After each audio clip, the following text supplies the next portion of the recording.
so we're down on the Niners offseason. We're down on their free agency. Has their Super Bowl window closed? Did they miss it? There's no doubt that their Super Bowl window is closed. Now, I know Niner people would be like, oh, my God, how could you say that? You don't have an open Super Bowl window until you have a quarterback that you believe can get you there. And we have 2 starts of a guy who played at the FCS level is not a absolute resume for he's a Super Bowl quarterback. Do I hope he's a Super Bowl quarterback? Sure. Do you hope he's a Super Bowl quarterback? Probably. Mm-hmm. But that's hope. And as Billy Bean once said, Grant, hope is not a game plan. So and they didn't prepare him to take over this year. They sat him on the bench last year. Right. So he's a first-year starter coming off of an FCS program who's got less college experience than any quarterback in the last 40 years that was drafted in the first round. So anybody who wants to claim the last 2 years. Yeah. And anybody who wants to claim that their window is open, what's that on? What's that? That's based on what? Hope, projections, Kyle's genius as a play caller. I mean, I'd like to know if somebody really thinks that Super Bowl window's open.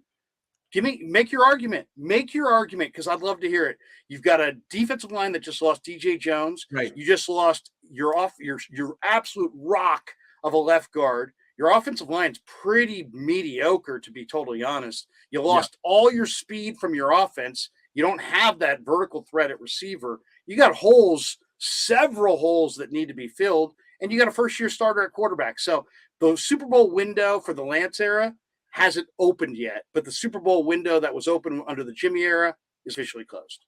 I think the Niners would probably agree with that privately. I mean, if they thought they were still a Super Bowl roster, we heard that so many times last year, right? This is a Super Bowl roster.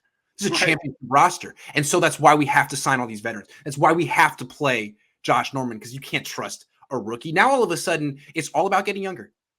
Oh, it's like Talanoa starter, Aaron Banks starter, Javon Kinlaw starter. Like, oh, you trust all that. So you don't really to me, it looks like they're punting the season.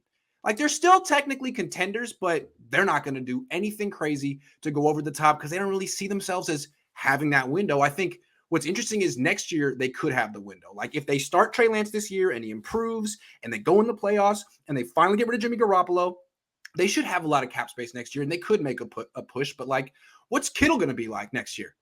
I'm skeptical. Right? I mean, what's Trent Williams going to be like in a year? I mean, football, things change quickly. Remember the Harbaugh years in 2013? They looked like a freaking juggernaut that was going to be around forever. Then Alden Smith's life fell apart. Navarro Bowman's knee got mangled. Patrick Willis retired at 30. Things happen. Ray McDonald imploded. Ray McDonald. Navarro Bowman, Patrick Willis's foot. I mean, I thought Bowman and Willis were still going to be playing now. Right. Back then. Right. If you told me, hey, absolutely, these guys are stalwarts. They're going to be here. It just shows the NFL speed dial is very fast, right? And it doesn't last for long. So, I hope that they'll get it together. But at this point, are they tanking this year? I won't say tanking. Are they not tanking? They're tanking. Well, as far as are they trying to win the Super Bowl this year? I guess in name. But none of those moves that I've seen thus far get them closer to a Super Bowl this year. No. I think that's fair.